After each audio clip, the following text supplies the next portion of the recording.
له کډوالو چارو ریاست څخه پر الیګل شوی خبر کې د یادې دایرې د رئیس غلام حیدر فقیرزی له قوله ویل شوی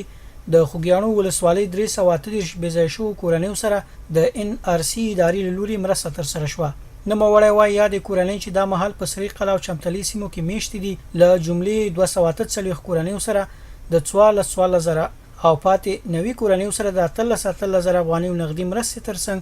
د سرپناه په موخه یوه خیمه ورکړل شوه. بل لور ته د خوراک نړیوالې ادارې له لوري هم د خوګیاڼو ولسوالۍ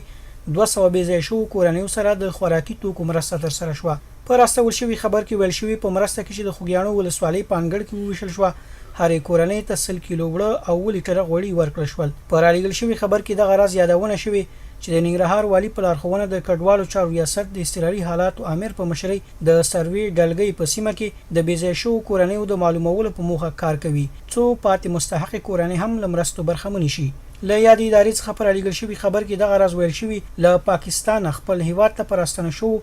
250 کورنیو د خوراک نړیوالې ادارې له لوري